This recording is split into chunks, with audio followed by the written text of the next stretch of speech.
विष्णु नारायण इनमें अंतर है। आपने थंब पे देखा होगा, मैंने लिखा है विष्णु और नारायण में अंतर।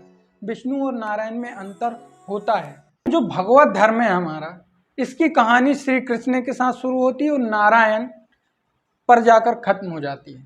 हेलो दोस्तों मैं भी एक बार फिर आपका बहुत बहुत वेलकम करता हूँ, बहुत बहुत स्वागत करता हूँ हिस्ट्री विद युवा में।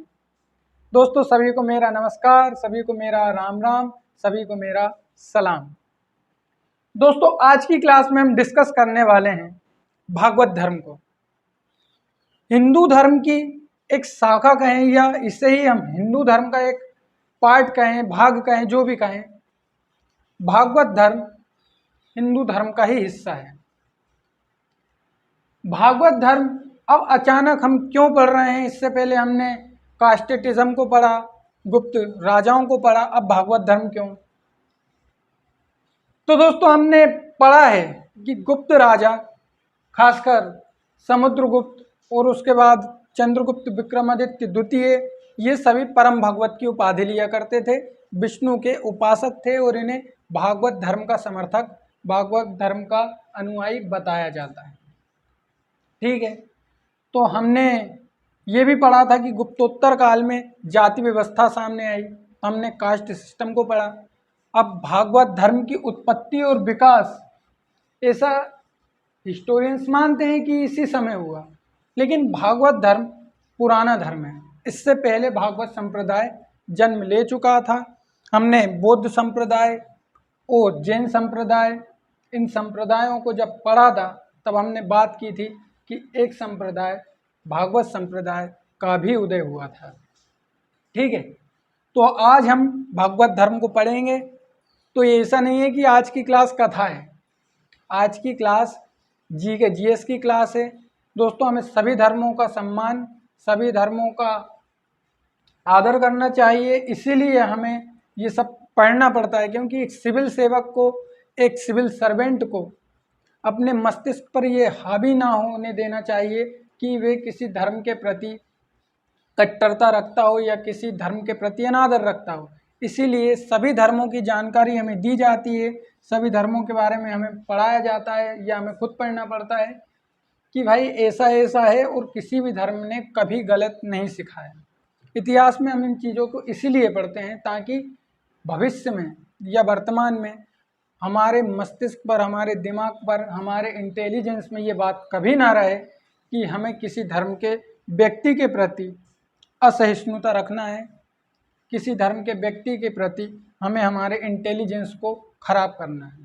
ठीक है, इसलिए सभी धर्मों को एक जनरल नॉलेज के हिसाब से पढ़ना होता है, जो आज हम पढ़ेंगे। ठीक है, नहीं तो कमेंट में आप लोग मुझसे भगवत गीता का सार पूछें, कुछ लोग मुझसे विष्णु पुराण की चर्चा करें, तो मैं कोई विद्वान या पंडित नहीं हूँ, अपन केवल जी के जीएस को डिस्कस कर रहे हैं। ठीक है, तो भगवत धर्म को पढ़ना है।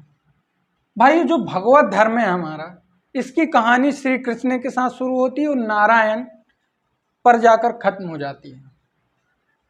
भगवत धर्म की कहानी भागवत से शुरू होती है और पंचरात्र धर्म पर जाकर समाप्त हो जाती है, एंड हो जाती है, खत्म हो जाती है। देखो, विष्णु, नारायण और श्री कृष्ण, इन तीन व्यक्तियों को अगर हम समझ लेते हैं, इन तीन महापुरुषों को या ईश्वर को हम समझ लेते हैं, तो हम भगवत धर्म, वैष्णव धर्म और पंचरात्र धर्म, इन तीनों धर्मों को एक साथ कंप्लीट कर लेंगे। हमें समझ आ जाएगा कि आखिर मुद्दा क्या है। तो हम कृष्ण को, श्री विष्णु को और भगवान नारायण को, देखो तीनों को ईश्वर माना जाता है। कुछ बताते हैं कि ये महापुरुष हैं, है जो भी है, लेकिन ये सम्माननीय है, सम्मान करना चाहिए, हर व्यक्ति को करना चाहिए, चाहे वे किसी भी धर्म से संबंधित हो, चाहे वे किसी भी जात समाज से संबंधित हो, सभी को ईश्वर का सम्मान करना चाहिए। ये एक शिक्षक की क्या है, सीख है। ठीक, तो विष्णु से शुरू करते हैं हम, फिर उसके बाद कृष्ण की चर्चा करेंगे। अंतिम समय में वैष्णव धर्म में एक नारायण नाम का शब्द आता है, वो वैष्णव धर्म फिर बदल जाता है। तो जब हम डीपली हिस्ट्री को पढ़ते हैं, डीपली हम धर्म को पढ़ते हैं तब समझ में आता है कि हाँ कहीं ना कहीं थोड़ा सा डिफरेंस है। हालांकि ईश्वर सभी एक होते हैं, हम कहते भी हैं कि हिंदू मुस्लिम सिख ईसाई आपस में हैं भाई भाई, ऐसे ही हम ये भी कहते हैं कि अल्लाह हो राम हो सब एक होते हैं। ठीक है, तो शुरू करते हैं भाइयों भागवत धर्म।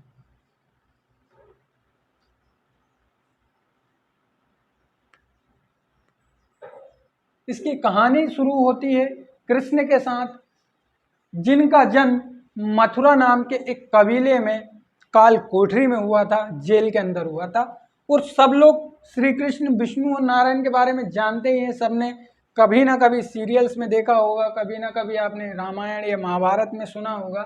लेकिन जो दिखाया जाता है उससे बहुत अलग होता है जो हम पढ़ते हैं, रियलिटी थोड़ी अलग होती है। बाकी कभी कभी विष्णु को हम देखते हैं, भगवान विष्णु को ब्लू दिखाया जाता है, नीला दिखाया जाता है। कभी कभी हम देखते हैं कि उन्हें शेषनाग पर लेटा हुआ दिखाया जाता है, कभी कभी क्षीर सागर में, कभी कभी बैकुंठ में उनका निवास स्थान बताया जाता है। लेकिन यहाँ पर जो सारे बताए जाते हैं, जैसे कि भगवान विष्णु को नीला दिखाया जाना या भगवान विष्णु को बैकुंठ का निवासी बताया जाना, इसमें थोड़ा सा डिफरेंस है। ठीक है, उसी को आज हम समझेंगे। ये चीज़ हमें भागवत धर्म में पढ़ना है, समझना है। ठीक है, तो शुरू करते हैं भगवान विष्णु से। ठीक है, जितना मैंने पढ़ा है, जितना मुझे नॉलेज है, उसके हिसाब से हम समझेंगे। तो विष्णु का सर्वप्रथम उल्लेख हमने ऋग्वेद में पढ़ा था। याद करो, हमने वैदिक काल को पढ़ा था, हमने वहाँ पर इंद्र, वरुण, मित्र और नातस इन 4 प्रमुख देवताओं का वर्णन पढ़ा था। और हमने विष्णु, शिव और ब्रह्म इन तीनों का भी क्या किया था, डिस्कस किया था, चर्चा की थी। देखो, वैदिक काल में भाई महत्वपूर्ण देवता कौन थे? इंद्र थे। दूसरे महत्वपूर्ण देवता कौन थे? अग्नि। और तीसरे महत्वपूर्ण देवता कौन थे? वरुण थे। विष्णु, शिव और ब्रह्म का उस समय उतना आदर नहीं था, या ऐसा कहें कि उनको उतनी इम्पोर्टेंस ही नहीं दी गई थी जितना कि उन्हें उत्तर वैदिक काल और आगे बढ़ते जाएं हम तो दूसरी शताब्दी ईसा पूर्व में दिया गया। ठीक है, 200 BC में। तो वैदिक काल के साथ विष्णु की कहानी हमारी शुरू होती है। तो सबसे पहले उल्लेख हम अगर विष्णु का माने तो वो ऋग्वेद में मिलता है। इससे पहले अगर हड़प्पा काल की बात करें तो हड़प्पा में केवल हमें एक शिव जी की मूर्ति मिली है कि 3 सिर वाला एक व्यक्ति है जो पुजारी की या संत की मुद्रा में बैठा है और ध्यान कर रहा है। उससे पहले हमें किसी और शक्ति या सत्ता का आभास नहीं होता। विष्णु का उल्लेख हमें ऋग्वेद में मिलता है। ठीक है, विष्णु को ऋग्वेद में क्या कहा गया है कि विष्णु इस दुनिया के, इस संसार के संरक्षक हैं। वे सूर्य के और उर्वरकता के देवता हैं। जो सूर्य हैं, हम कहते हैं ना सूर्य नारायण, सूरज नारायण भगवान, तो वो विष्णु से ही रिलेटेड है। यानी कि जो हमारे सूर्य देवता होते हैं, ऐसा बताया जाता है कि उनकी उत्पत्ति विष्णु से हुई है। और श्री कृष्ण ये कहते भी हैं कि संसार का जब जन्म हुआ था, अर्जुन से संवाद करते हुए ये कहते हैं कि हे अर्जुन, जब इस संसार का जन्म हुआ था तो मैंने सबसे पहले ज्ञान सूर्य को, सूर्य से मनु को और मनु से एक शिवाकु को प्राप्त हुआ, जो गीता का ज्ञान अर्जुन को देते हैं।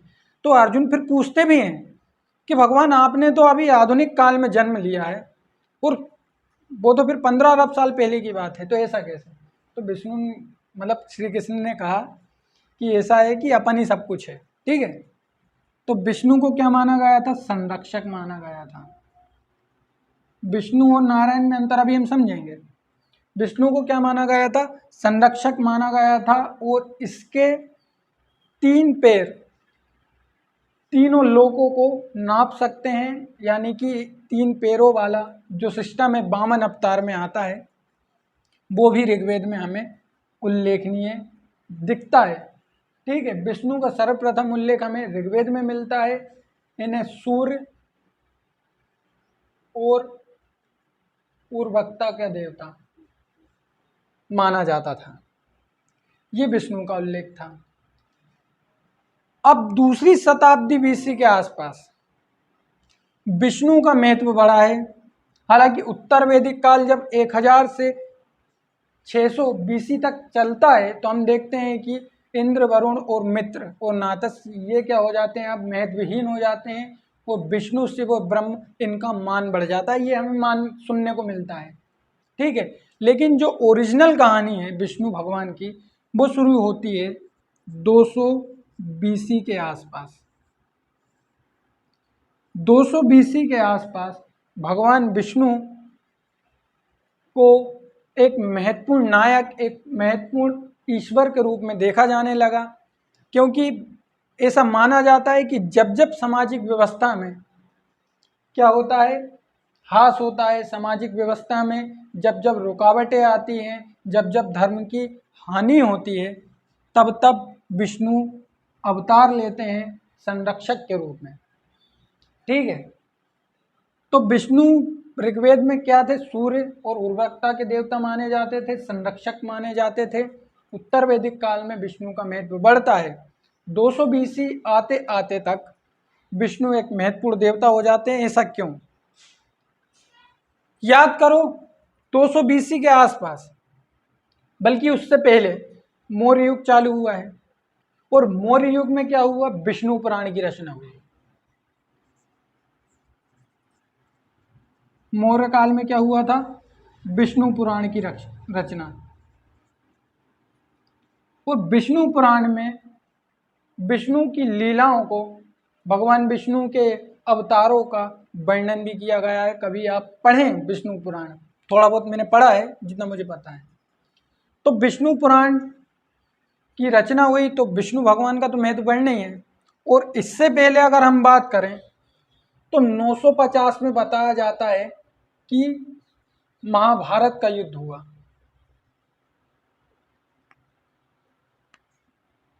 में क्या हुआ था, महाभारत का युद्ध हुआ था। एक यूरोपीय इतिहासकार के हिसाब से 1100 बीसी में हुआ था, यानी वैदिक काल का जो मतलब प्रारंभ होने वाला था उत्तर वैदिक काल का उस समय। और उस समय विष्णु को देखा जाता था श्री कृष्ण के अवतार के रूप में। हालांकि उस समय ये नहीं पता था किसी को कि कृष्ण विष्णु के अवतार हैं। कृष्ण को कृष्ण माना जाता था, एक नायक के रूप में माना जाता था। उन्हें ये नहीं माना जाता था कि वो एक अवतार हैं या वो विष्णु के अवतार हैं, ठीक है। तो ये विष्णु भगवान की इतनी जनरल कहानी है हमारे पास। अब हम कृष्ण को समझते हैं। कृष्ण का क्या रोल है? कृष्ण, तो कृष्ण को विष्णु का ही अवतार माना जाता है। और कृष्ण ये किसी आर्य के देवता नहीं थे, किसी ब्राह्मण समाज के देवता नहीं थे, ये कोई वैदिक देवता नहीं थे, और ना ही कृष्ण किसी क्षत्रिय के देवता थे। ऐसा माना जाता है ना कि परशुराम ब्राह्मण थे तो वो ब्राह्मणों के देवता हो गए, ऐसा बोला जाता है। तो कृष्ण ब्रशनी जनजाति या ब्रसन जनजाति के कबीले यानी मथुरा के सातत्व वंश के एक प्रमुख भगवान के रूप में सामने आते हैं। किस वंश के? सातत्व वंश। वो ये बातें बताती है कि विष्णु अब दो रूपों में आ जाते हैं। एक तो ये है उत्तर पश्चिम के कृष्ण और एक है मथुरा वाले कृष्ण। कृष्ण को दो मान लिया जाता है कभी कभी। तो एक सातत्व वंश के कृष्ण और एक कृष्ण माने जाते हैं मथुरा के मूल निवासी, वो है नंद बाबा के पुत्र, नंद बाबा और यशोदा। ये तो सब आपने सीरियल में सुना होगा, ठीक है। एक उत्तर पश्चिम में जो ब्रशनी जनजाति है, जिसे कभी कभी ब्रषण भी कहा जाता है, ब्रषण जनजाति, ठीक है, उसके सातत्व वंश के प्रमुख नायक के रूप में कृष्ण को पूजा जाता था। कृष्ण जनजातीय देवता थे, ये किसी आर्य के देवता नहीं थे, ये किसी ब्राह्मण के देवता नहीं थे। ऐसा नहीं, भगवान तो सबके होते हैं, लेकिन परशुराम को देखें हम तो वो माने जाते हैं कि ब्राह्मणों के देवता, ऐसा मतलब बोल दिया जाता है। हालांकि वो भी भगवान विष्णु के अवतार माने जाते हैं। तो कृष्ण दो मान लिए जाते हैं, एक तो मथुरा के मूल निवासी और एक सातद वंश के कृष्ण। कृष्ण और कृष्ण में भी अंतर माना जाता है। एक को वृष्णि जनजाति पूजती है और एक को मथुरा में नंद बाबा और यशोदा या देव की पुत्र। ये छांदोग्य उपनिषद में मिलता है। कृष्ण का पहला वर्णन किस उपनिषद में मिलता है भाई? छांदोग्य उपनिषद। पहला वर्णन छांदोग्य उपनिषद में मिलता है देव की पुत्र के रूप में। ठीक है, ये बात आप ध्यान रखें, ये महत्वपूर्ण तथ्य हैं। और इन्हें घोर अंगिरस का पुत्र भी बताया गया है। पुराने समय में तो ऐसे ही होता था कि जैसे श्री राम की बात करें तो खेत छोड़िए, ठीक है, तो घोर अंगिरस का इन्हें क्या माना जाता था? पुत्र या शिष्य भी माना जाता था। एक कृष्ण उत्तर पश्चिम में है, वो ब्रसन जनजाति से संबंधित है और उनका वंश सातत्व वंश माना जाता है। ठीक, मथुरा में एक जो कृष्ण माने जाते हैं वो देवकी के पुत्र हैं और उनका पहला जो वर्णन है वो छांदोग्य उपनिषद में मिलता है, देवकी पुत्र के रूप में मिलता है। घोर अंगिरस इनके पिता माने जाते हैं, इनके गुरु भी माने जाते हैं। ठीक है, ये कृष्ण की एक कहानी है, विष्णु की एक कहानी है। अब हुआ क्या था दोस्तों कि कृष्ण जिस धर्म को लेकर निकले थे, जिस धर्म का वो प्रवर्तन कर रहे थे, देखो कृष्ण भगवान का ये तो रहा नहीं होगा प्लान कि मैं एक धर्म चलाऊं या मैं एक संप्रदाय चलाऊं। वो तो सीख दे रहे थे कि आप निष्काम कर्म करें। निष्काम कर्म करें मतलब ऐसा नहीं है कि कुछ लोग निस मतलब नहीं, काम मतलब वर्क, कि बिना वर्क का काम करें। निष्काम का मतलब है कि बिना किसी वासना, बिना किसी भोग विलास, बिना किसी मन में एक तृष्णा रहती ना कि मुझे वो मिल ही जाए, तो ये सोचकर आप काम ना करें, आप केवल कर्म करें। इस सीख को गीता के साथ लेकर भगवान श्री कृष्ण निकले थे और इन्हें भागवत कहा जाता था। इनकी पूजा करने वाले भागवत कहे जाते थे। कृष्ण को भगवत कहा जाता था, सुना भी होगा, ओम श्री कृष्णाय भगवते वासुदेवाय नमः, या श्री कृष्ण गोविंद हरे मुरारी हे नाथ नारायण वासुदेवा। कृष्ण को वासुदेव भी कहा जाता है। वासुदेव कहने के दो कारण हैं, एक तो ये वासुदेव के पुत्र माने जाते हैं, दूसरा ये माना जाता है कि ये विष्णु के अवतार। अभी विष्णु के अवतार तक भी लेकर चलेंगे कृष्ण जी को, अभी कृष्ण जी को समझे। एक तो इन्हें वासुदेव माना जाता है, भगवत भी कहा जाता है, इनके पूजा करने वाले भागवत कहे जाते हैं। कृष्ण ने जिस ग्रंथ में अपने उपदेश दिए वो थी गीता। गीता के 10वें स्कंद में 10 अवतारों का वर्णन है। किसके? श्री कृष्ण के 10 अवतारों का। अब हुआ क्या, ये 200 शताब्दी ईसा पूर्व की बात है। इस समय ही तो गड़बड़ें हुई हैं कि विष्णु पुराण की रचना हुई है और यहाँ पर ही विष्णु के अवतारों की बात की जाने लगी। देखो कैसे, अभी तक बुद्ध को नहीं माना जाता था कि बुद्ध भगवान विष्णु के अवतार है, ये मत्स्य पुराण में मानेंगे, मत्स्य पुराण भी अभी हम समझेंगे। तो 10वें स्कंद में गीता में 10 अवतारों की बात है, लेकिन वो अवतार कृष्ण के माने जाते थे। इधर चले हम तो विष्णु पुराण कहता है कि विष्णु के ही एक अवतार कृष्ण है। विष्णु के ही एक अवतार कौन है? श्री कृष्ण है। और इस विष्णु पुराण की रचना मौर्य युग में हुई थी, मौर्योत्तर काल में। किस युग में हुई थी? मौर्योत्तर काल में हुई थी। और मौर्योत्तर काल ऐसा माना जाता है कि यही काल था जिसमें भागवत धर्म की उत्पत्ति हुई, भागवत धर्म का प्रारंभ हुआ। देखो अब थोड़ा सा मैं इसको मिटा दूं, ये समझते हैं अभी हम थोड़ी सी और कहानी। ये तो कृष्ण की कहानी, अभी नारायण तक नहीं पहुंचे भाई, नारायण अलग हैं।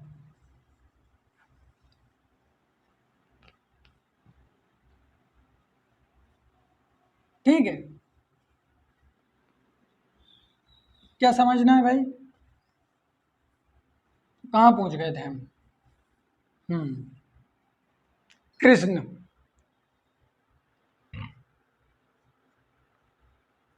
ये बात है 200 BC। इस समय दोस्तों हुआ ये कि विष्णु पुराण की रचना हुई, कब से हम ये बात कर रहे हैं, और विष्णु को कृष्ण का ही एक रूप माना गया, मतलब कृष्ण को विष्णु का अवतार माना गया, अंश माना गया। अब भगवत धर्म को लेकर चले थे, इनको किस में बदल दिया गया भाई? विष्णु में। ये महाभारत को एक नया रूप भी दिया गया था, उसमें भी कृष्ण का तादम्य साहित्यिक भाषा में किसके साथ मिलाया गया? विष्णु के साथ। यहाँ पर मैं लिख देता हूँ, किसमें? गीता में, महाभारत में। महाभारत में कृष्ण का तादम्य या समीकरण या इक्वेशन, समीकरण किसके साथ मिलाया गया था? विष्णु के साथ। और जब ये घटना हुई 200 BC के आसपास, तो भगवत धर्म विष्णु से ही निकला है, वैष्णव, इसमें बदल गया। विष्णु से ही निकला है वैष्णव। वैष्णव धर्म और भगवत धर्म अलग अलग नहीं है। जब कृष्ण को विष्णु का अवतार मान लिया गया, तब भागवत धर्म ही वैष्णव धर्म में बदला है। बोलिए स्वाहा। ठीक है, तो जब कृष्ण को क्या मान लिया गया? विष्णु का अवतार मान लिया गया, तब क्या हुआ? भगवत धर्म किस में बदल गया? वैष्णव धर्म में बदल गया, ये वैष्णव धर्म। ठीक है, और ये बात कब की है? 200 BC के आसपास की है। तो ये थी भाई भगवत धर्म की विष्णु और कृष्ण की कहानी। कृष्ण दो प्रकार के माने जाते हैं, एक सातत्व वंश के कृष्ण, एक मथुरा वाले कृष्ण। हालांकि छांदोग्य उपनिषद यही कहता है कि भाई कृष्ण और जो भी है हमारे विष्णु भगवान सब एक ही है। ठीक है, आगे चलें। आगे क्या कहा जाता है? अब आगे की कहानी है नारायण की कहानी। अब नारायण को समझें आप। देखो भाई, वीडियो आप पूरी देखो, चैनल को सब्सक्राइब करो, तभी मज़ा आता है। आप आधा अधूरा वीडियो देख के कमेंट कर देते हो कि यार ऐसा थोड़ी होता है, तो फिर कैसे चल पाएगा, है ना? एक सेकेंड, मैं जरा बाल जमा लूं, बाल बिखर रहे है ना? बाल बिखर गए क्या? बिखर गए यार। चलो जाना, नारायण है ना, नारायण को समझें आप। तो विष्णु और नारायण में किसी को कोई अंतर लगता नहीं है। हम तो एक यही समझते हैं कि विष्णु ही नारायण है, विष्णु ही कृष्ण है, विष्णु ही राम है, सब एक ही हैं। तो नारायण थोड़े से अलग हैं। बाद में नारायण विष्णु कृष्ण सबको एक साथ लाया गया।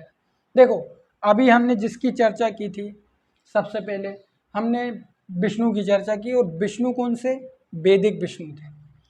200 BC के पास जिस विष्णु की बात की जाती है, वो विष्णु वैदिक विष्णु नहीं माने जाते भाई। मतलब कितना उलझाते। देखो, हिंदू धर्म की परिभाषा सुनो आप, कि वह धर्म जो विभिन्न आस्थाओं, विभिन्न मान्यताओं, विभिन्न कल्पनाओं पर आधारित है, उस धर्म को हम हिंदू धर्म कहते हैं। और इतने सारे इसमें कंसेप्ट हैं कि एक नारायण है जिससे संसार का जन्म हुआ है, कभी कहा जाता है कि ब्रह्म है जिससे पूरी विश्व का जन्म हुआ है। तो इन सब के बीच में हमारा धर्म उलझ सा गया है, और विद्वान इसीलिए हिंदू धर्म को उलझा हुआ धर्म कहते हैं। उत्पत्ति का हमें कोई पता नहीं है, इसीलिए हम इसे सनातन धर्म की संज्ञा देते हैं। हालांकि सनातन धर्म और हिंदू धर्म में थोड़ा सा अंतर है। ठीक है दोस्तों, तो नारायण को समझें हम। ये जो नारायण हैं, इनका उल्लेख आपको मिलेगा मार्कंडेय पुराण में।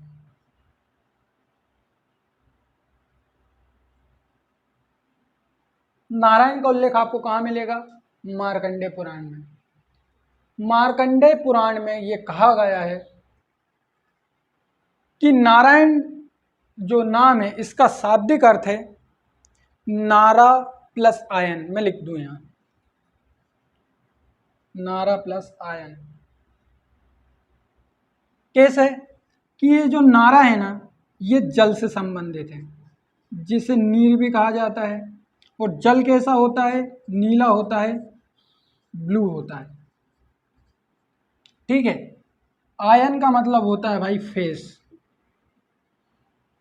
तो नीला है जिसका कलर, नीला है जिसका आयन, वही है नारायण।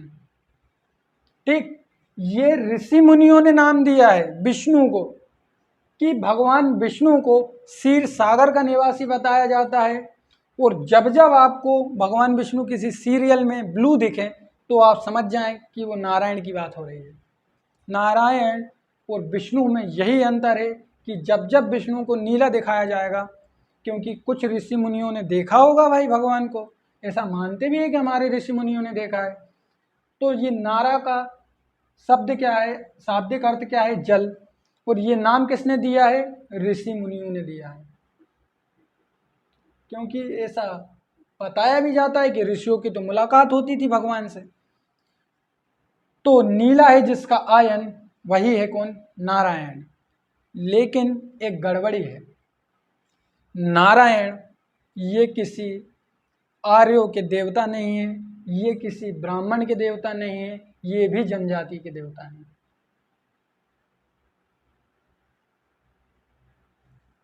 ये भारत के मूल निवासियों के देवता हैं। विष्णु भी भारत के मूल निवासियों के देवता हैं, कृष्ण भी भारत के मूल निवासियों के देवता हैं। लेकिन क्योंकि आर्यों के ग्रंथों में नाम मिलता है, इसलिए ऐसा मान लिया जाता है कि भाई आर्यों के ग्रंथों में नाम मिला है तो आर्य ही सबसे महान है, श्रेष्ठ है, आर्यों को ही पूजा करने का अधिकार है। तो उनको कहाँ से अधिकार होगा अकेलों को? भाई जनजातियों के देवता है ना, सबके देवता हैं वो तो, भगवान है। देखो भगवान और देवता में भी अंतर होता है। नारायण जनजाति के देवता थे, ईश्वर नहीं थे, देवता के रूप में पूजते थे। देखो आज भी एक जनजाति है जो नारायण की पूजा करती है और उन पर सूकर का मांस चढ़ाती है। मध्य प्रदेश में भी निवास करती है, मुझे जहाँ तक नाम याद नहीं आ रहा, शायद गोंड जनजाति में भी नारायण की पूजा की जाती है। लेकिन उनके मूल देवता शिव को माना जाता है, बड़ा देव को माना जाता है, जिसे कभी कभी बूढ़ा देव भी कहते हैं। तो नारायण जनजाति के देवता थे या कबीला, जैसे एक कबीले का सरदार होता है, उसी प्रकार से कबीले के महत्वपूर्ण देवता के रूप में नारायण की पूजा की जाती थी। और नारायण के जो भक्त थे वो पंचरात्र कहलाते थे। क्या कहलाते थे?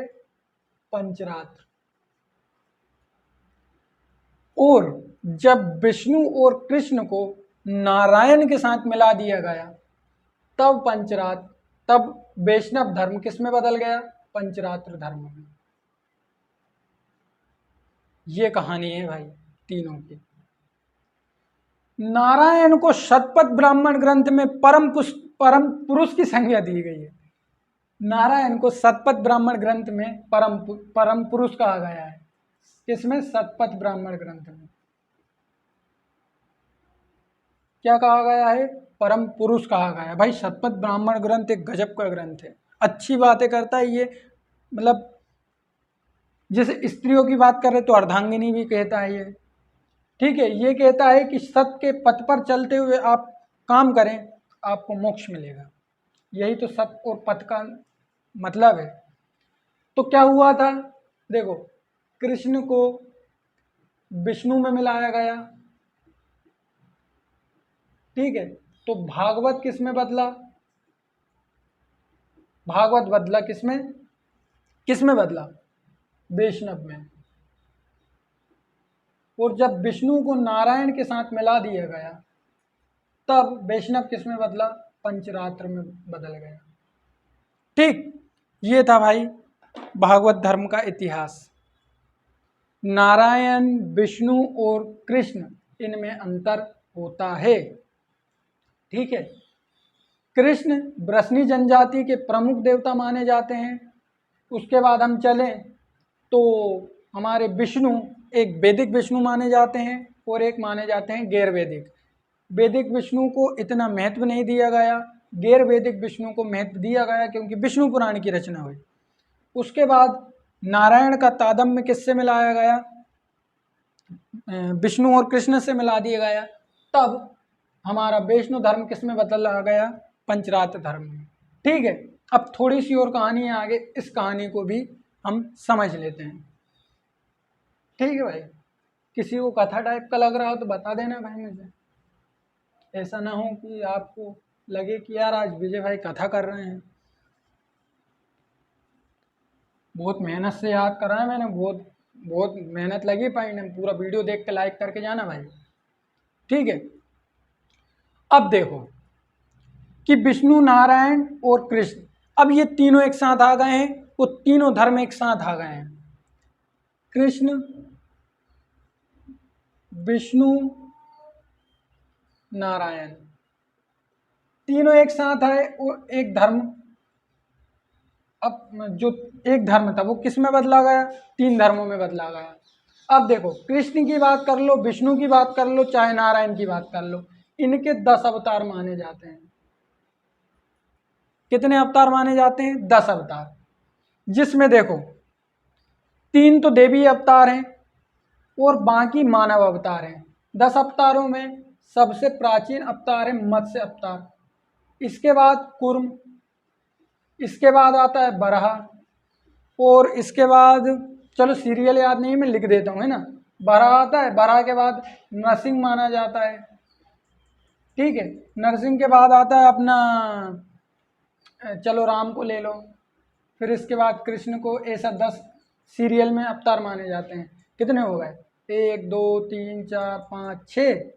परशुराम, ये मैं सीरियल में नहीं है मुझे याद। ठीक है, परशुराम, परशुराम राम से भी पहले है। परशुराम कितने हो गए, 7। 8वां अवतार कौन सा है यार, 8वां वामन, कितने हो गए, 8। 9वां अवतार बुद्ध। अब देखो यहाँ पर आके एक प्रॉब्लम है कि भाई ठीक है, मत्स्य ठीक है, कुर्म ठीक है, बराह ठीक है, ये गुप्त काल में सबसे प्रचलित अवतार था। मत्स्य अवतार, सातवाहन, ठीक, ये चीजें याद रखना। और विष्णु तो किसमें, मौर्य युग में ही अपने फेमस हो गए थे। विष्णु और शिव और ब्रह्म, इन तीनों को मिलाकर त्रिदेव कहा जाता है। वो त्रिदेवों को इस संसार का मूल माना जाता है कि भाई एक रचना करते हैं, दूसरे उसका पालन करते हैं, मतलब उसको पालते हैं, जिसे हम क्या कहते हैं, संरक्षक कहते हैं। तीसरे को हम कहते हैं सर्वनाश करने वाले भगवान रुद्र। सबसे खतरनाक, सबसे शक्तिशाली देवता भगवान शिव को ही माना जाता है। भगवान ब्रह्मा और भगवान विष्णु से अधिक शक्तिशाली भगवान किसको बताया गया है, शिव को, और ये लिखा है शिव पुराण में। ठीक है, मैं कुछ भी बातें आपको हवा हवाई नहीं बता रहा, सारी आप जाके पढ़ सकते हो। राम शरण शर्मा को पढ़ लो, लूसेंट पढ़ लो, आप जितनी भी बुक्स हैं भगवत धर्म की उसको पढ़ लो, भगवत गीता को पढ़ लो। एक भी बात में आपको ऐसा नहीं है कि हवा हवाई बता दे रहा हूँ। ठीक है, तो मत्स्य, कुर्म, बराह, नरसिंह, राम, कृष्ण, परशु, वामन, बुद्ध, ये कब आया था अपना, 600 BC के आसपास। ठीक है, ये आया था अपना 567 में या 563 में जन्म हुआ था गौतम बुद्ध का। अब भाई यहाँ पर एक समस्या है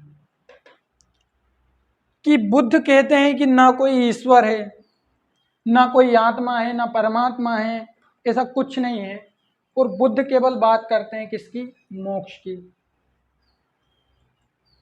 तो बुद्ध को कहाँ से एक देवता मान लिया जाए, कहाँ से एक अवतार मान लिया जाए।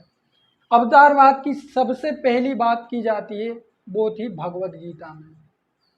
भगवत गीता अवतारवाद को समर्थन देने वाला। इसके बाद अवतारवाद की बात की जाती है हमारे विष्णु पुराण में भी मिलेगा आपको, विष्णु सहस्त्र नाम में भी मिलेगा, सहस्त्र नाम, और कई उपनिषदों में भी विष्णु की बात की जाती है, अवतारों की बात की जाती है। ठीक है, विष्णु पुराण। इसके अलावा भी और ग्रंथ हैं जिसमें विष्णु के अवतारों की बात की जाती है। ठीक है, तो बुद्ध, अब ये कहाँ से एक अवतार मान लिए जाए, भाई इनका तो कोई रोल ही नहीं है ना। तो मत्स्य पुराण में माना गया है कि बुद्ध के ये अवतार, विष्णु के अवतार कौन है? बुद्ध हैं। ये भगवत धर्म की एक खासियत है कि इसने बुद्ध को ही एक अवतार मान लिया, जबकि बुद्ध का कहना है कि अपन ना तो किसी ईश्वर को मानते, होता ही नहीं है, नास्तिक संप्रदाय तभी तो कहा जाता है। तो ये एक खासियत है। इसकी खासियत है अवतारवाद, अवतारों की बात करता है और कहा जाता है कि विष्णु सबसे महत्वपूर्ण देवता सभी ईश्वर में माने जाते हैं। ऐसा क्यों? इसका कारण है कि एक सृष्टि का रचयिता है, पैदा करने वाला, कि पैदा किया और छोड़ दिया। दूसरा है पालन करता, तो पैदा करने वाले से बड़ा कौन है? पालने वाला। तीसरा है मृत्यु का देवता, तो मृत्यु करने वाले से बड़ा कौन है? बचाने वाला। तो सबसे बड़ा ईश्वर इसे माना जाता है, वो है विष्णु को। ठीक है, विष्णु को सबसे बड़ा ईश्वर मान लिया जाता है। सबसे महत्वपूर्ण ईश्वर भी किसे माना जाता है? हिंदू धर्म में विष्णु को माना जाता है। और अभी 11 का महीना है तो विष्णु भगवान सो चुके हैं। ठीक है, तो ये बुद्ध की और विष्णु की अवतार वाली बात हो जाती है, तब यहाँ पर थोड़ा सा कंफ्यूजन हो जाता है। तो ये मत्स्य पुराण में कहा गया है। ठीक है भाई, इससे पहले बुद्ध को अवतार नहीं माना जाता था। आगे चले तो कुछ लोग मतलब भगवत धर्म के और संप्रदाय ले आते हैं, जैसे द्वैतवाद। ठीक है, विशिष्ट द्वैतवाद रामानुजाचार्य का है। और उसके बाद हम आते हैं तो द्वैतवाद, और उसके बाद आए तो अद्वैत द्वैतवाद। ऐसी कई सारे संप्रदायों में बांट दिया जाता है, उसको कभी और हम डिटेल में पढ़ेंगे। ठीक,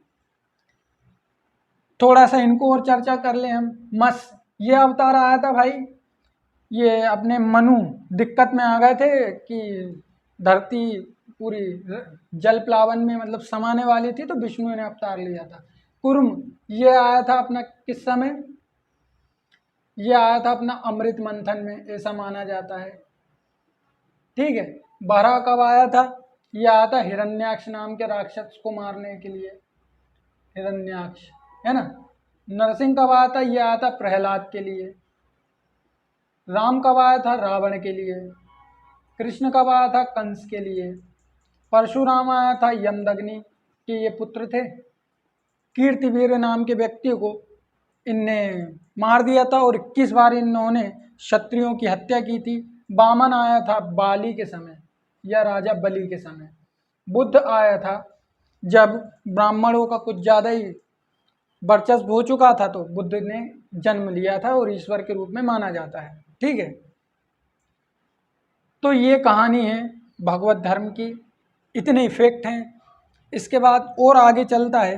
देखो, भगवत धर्म की एक बात ये भी है कि इस्लाम से अगर हिंदुओं को किसी ने बचाया है तो वो थे भगवत धर्म वाले। भगवत धर्म को हिंदू धर्म का संरक्षक बताया जाता है कि इस्लाम से किसने बचाया है हिंदुओं को? भगवत ने बताया है। ठीक है भाइयों, और कुछ अब कथा जैसा नहीं लगने लगे, और भी बातें कर सकते हैं अपन। ठीक है, तो ये था भाई विष्णु, कृष्ण और नारायण का रिश्ता, विष्णु कृष्ण और नारायण की कहानी, भगवत धर्म की कहानी, वैष्णव धर्म की कहानी, पंचरात्र धर्म की कहानी। ठीक है दोस्तों, इतना आज की क्लास में काफ़ी है। थोड़ा सा माहौल ऐसा लग रहा है कि मुझे कथा टाइप का हो गया है, लेकिन मैं विश्वास दिलाता हूँ और उम्मीद भी करता हूँ कि आपको मज़ा आया होगा इन सबको जानकर, इतना सब कुछ पढ़कर। ठीक है दोस्तों, विष्णु और कृष्ण और नारायण में अंतर हमने ये समझा। कृष्ण 2 प्रकार के माने गए, ये भी हमने समझा। इस्लाम से संरक्षण, ये भी हमने समझा। अवतारवाद की बात भगवत गीता में की जाती है। ठीक है, सबसे पहले भगवत गीता में, उसके बाद कई सारे ग्रंथों में की गई। और एक फैक्ट और मैं बता दूं आपको इस धर्म के बारे में। भाई, गुप्त काल में ये धर्म चरमोत्कर्ष पर था। अगर कभी ये पूछा जाए कि भगवत धर्म की सबसे ज़्यादा जो डेवलपमेंट है, भगवत धर्म का सबसे ज़्यादा विकास है, वो किस काल में हुआ? ये हुआ गुप्त काल में। और देखो, नया नया धर्म बना है। कौन सा? भगवत धर्म या वैष्णव धर्म, ये नया नया धर्म बना है। तो विदेशी जब आए हैं तो विदेशियों को कुछ नया नया ही चाहिए। बुद्ध तो पुराना हो चुका है, इसलिए इसने महायान को भी पीछे छोड़ दिया। और आगे विष्णु के 10 अवतारों की जब बात की जाने लगी तो बुद्ध भी खत्म हो चुके हैं। बुद्ध धर्म के पतन का एक कारण ये भी माना जाता है। ठीक है, तो अब कभी ये ना सोचें आप कि ऐसा क्यों। और हेरोडोटस ये भागवत के दरबार में आया था, शुंग राजा भागवत, तो इसने तो विदिशा में गरुड़ स्तंभ को स्थापित किया था, जिसमें नारायण का पहला अभिलेख ही है या विष्णु का, अब तो तीनों एक ही हैं, नारायण या विष्णु का पहला अभिलेखीय साक्ष्य भी कहाँ पर है, बेसनगर विदिशा में है। इसके बाद हम एक फैक्ट और समझ लें कि त्रिदेवों में विष्णु को कब शामिल किया गया, छठी शताब्दी बीसी नहीं एडी में। ठीक है, इससे पहले एक अलग देवता के रूप में थे कौन, हमारे भगवान श्री हरि विष्णु। बहुत सौम्य रूप है भगवान विष्णु का। ठीक है, तो वो कब शामिल किया गया था, 600 एडी में। और उस समय भी भगवान विष्णु एक अच्छे खासे अलग देवता के रूप में सम्माननीय नायक के रूप में थे भाई, क्योंकि 10 अवतार हैं उनके, और 23 अवतार माने जाते हैं, जिसमें से 10 महत्वपूर्ण हैं। तो भाई ये थी भागवत धर्म की कहानी। इसके बाद अब अपन चलते हैं। जय हिंद। चैनल को सब्सक्राइब करके वीडियो को लाइक कर देना भाई, शेयर कर देना। कृष्ण विष्णु को ना देखो भाई, पढ़ाई लिखाई की दृष्टि ठीक है, हमें हमारे धर्म की जानकारी 100% होना चाहिए। जब तक धर्म की जानकारी नहीं है जीवन में मज़ा नहीं है। धर्म इम्पॉर्टेंट है, हालांकि धर्म को एक हद तक मैं नहीं मानता, लेकिन धर्म इम्पोर्टेंट भी है। तो दोस्तों चैनल को सब्सक्राइब करके वीडियो को लाइक करके शेयर ज़रूर करना हर व्यक्ति को। तब तक के लिए दोस्तों मिलते हैं, जय हिंद।